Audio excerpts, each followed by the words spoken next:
Wizard World Chapter 2, Reorganizing. After lying on the bed for about half a day, Yi-song decided to get up. He could hear noises from the people outside the wall of their yard. It seemed like someone was gathering the boisterous crowd. Yi-song knew that his father was chasing the wanted criminals with the guards. A group of criminals that came from nowhere was robbing random people around, and they've already murdered 10 whole families. People in the territory were extremely terrified because of this. Night Otis took the order, and was searching around the city with his guards. Outside the bedroom, Yi-song saw a small gray yard with a small pond located in the middle. The yard was definitely not well maintained. There were weeds growing everywhere. Two conversing middle-aged guards were standing by the pond, and they saluted Yi-song right after they saw him. They were under the direct order of the Baron, and they looked tall and strong. "Young Master Angel,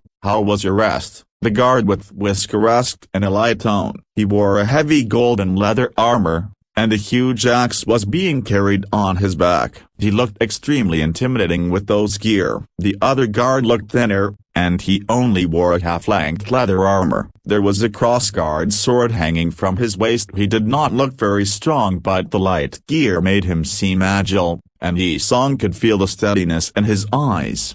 Yi-song took a glance at the edge of the cross-guard sword that still had dark-colored blood smeared on it. Yi-song decided not to look at it anymore. "Did Uncle Otis send you here?" he asked. "Yes, we will take you back to the castle, and we still have to go back to our duty after. Let's be on our way, we don't have much spare time," the thinner guard answered with a deep voice. "It seems that you have already acquired the information about those wanted criminals?" Yi-song nodded and asked. "Yes, we found their temporary hideout this morning, and leader has brought the army there and surrounded them," the thinner guard answered as he nodded. "Okay, I am going to change right now," Yi-song said. He went back to the bedroom and took off his robe. He wore an appropriate suit and stepped out of the room. Yi-song looked for the two guards and left the place with them. The house was just a place for Yi-song's family to stay when they are in the town. The place was not that good for Yi-song to rest and heal. Outside the house was the street.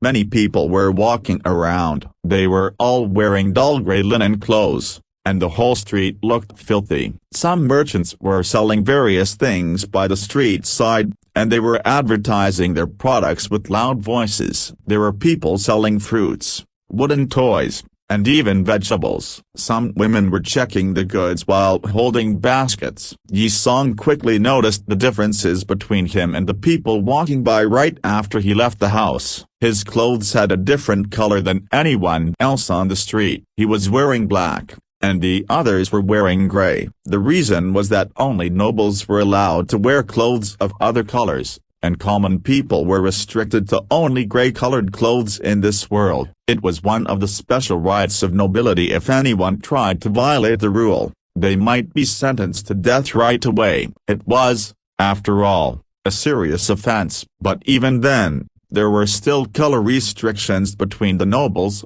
and the colors they could wear were determined by their status. Yi-song talked with the two guards along the way. He noticed that people would salute to him every time they saw him, and their faces always showed an expression of fear. He felt like he was a lion walking among a flock of sheep.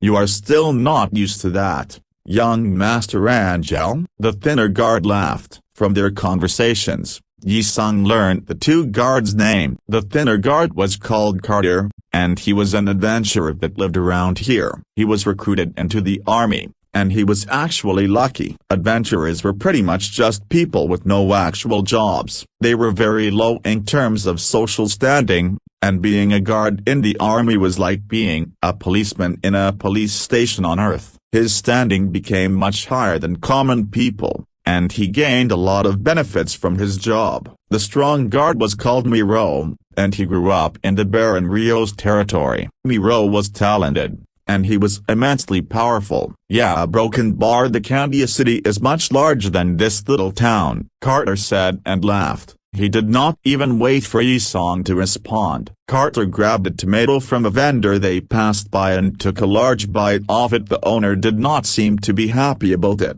Yi-song knitted his eyebrows a little bit, but he did not say anything. Yi-song thought those family guards were used to taking things from the vendors without paying. They probably had an awful reputation in the territory, but it reminded Yi-song of his old self. Yi-song talked with the guards about random things on their way out, and it did not take an ample amount of time for them to get out of the town. They could see a black carriage waiting outside the fences of the town. The coachman got off the carriage quickly when he saw Yi-song and two guards coming. The coachman greeted them and waited at the side. The group of three got on the carriage, and they let Carter drive it. The carriage got to the main road at full speed quickly. It took them about 20 minutes to reach their destination, which was the main base for the Rio family, the Carl Castle. Yi-song got out of the carriage carefully, and raised his head to get a view of the castle in front of him. The castle was built within a green forest,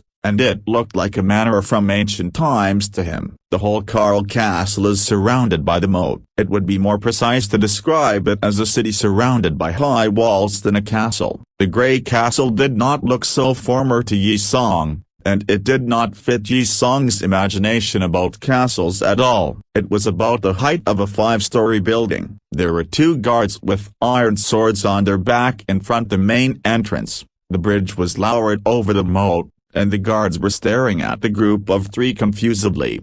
It was right before sunset, and the castle looked red with a huge sun in the back. Yi-song did not know where it came from, but he could smell the scent of flowers. Yi-song took a deep breath. The sun almost went down, and it was getting cold. "Is old Wade here?" Yi-song asked in a faint tone. "He is here. We brought you here safely, and we need to get back to work now."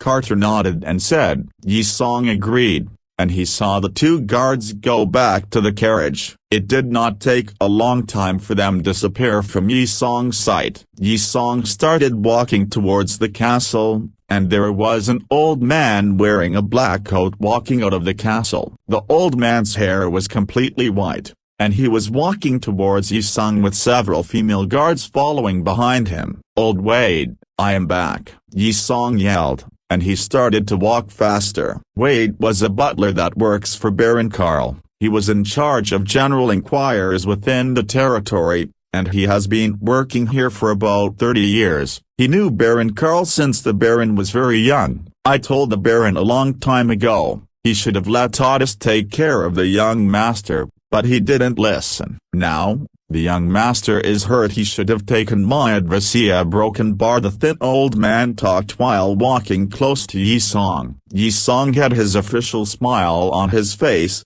and he followed the people welcoming him into the castle. Wade complained for a while, then suddenly stopped. "Young master, this time you should just stay in the castle and let Otis teach you all the necessary knowledge," Wade said. "Did father say that?" Yi-song asked. "Yes. The situation outside is not good right now. We don't think letting you live outside alone is a good idea. More importantly, you suffered a lot this time. We will get our revenge for sure, even if the opponent is Viscount Candia," Wade said. Yi-song could feel how serious the old butler was. "I am fine with father's decision," Yi-song agreed. Yi-song followed Wade into the main hall, and there were two maids together with them too. Two young girls wearing white farthingales were waiting there, and they bowed together when they saw Wade bringing Yi-song in. "Brother Angel," the girls said together. "Celia and Maggie?" Yi-song searched through his memory quickly. Celia was Angel's young sister,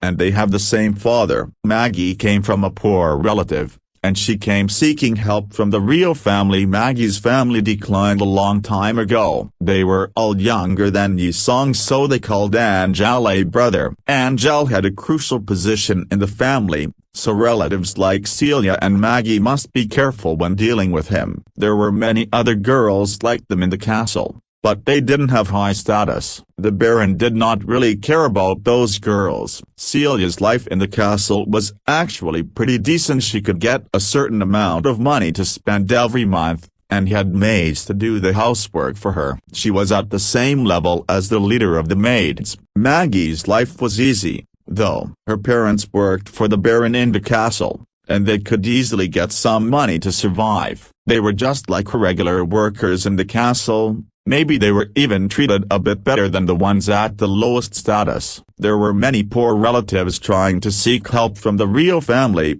and Maggie's family was just one of them. "It has been a long time," Yi-song said, and he smiled. He played well with the two girls because they were relatively good-looking, and they had nice styles. He treated them well whenever he was around, and the two girls had thought they found someone that they could rely on, so they were willing to stay with Angel.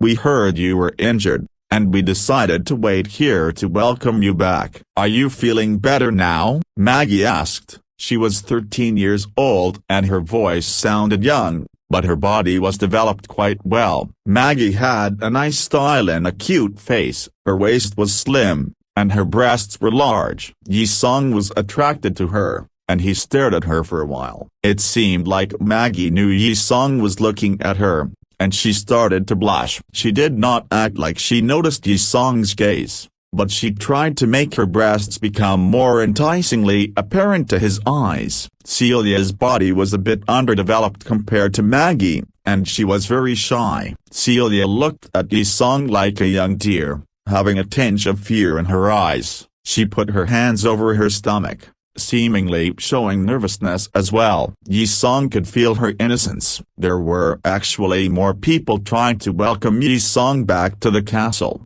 but the two girls thought about the situation and decided to come earlier than others. People would think they were close to Yi-song if they were the first ones to welcome him. Maybe their parents asked them to do so. "I feel much better now, don't worry." Yi-song nodded his head, and talked a bit with the girls. Wade left quietly to do other jobs, and Yi-song followed the two girls into the inner hall. After many people in the castle sent their greetings there, Yi finally got some time to take a rest. He went back to his own bedroom, and he took a deep breath. There was a writing desk inside the room beside the bed. On the desk was a piece of yellow parchment lying there. A feather ink pen was placed beside the ink bottle at the side, with 3 lighted candles arranged into the shape of a mountain. Yi-song could smell the special fragrance wafting off the candles. Yi-song pulled the chair out and sat down. He started to read the paper.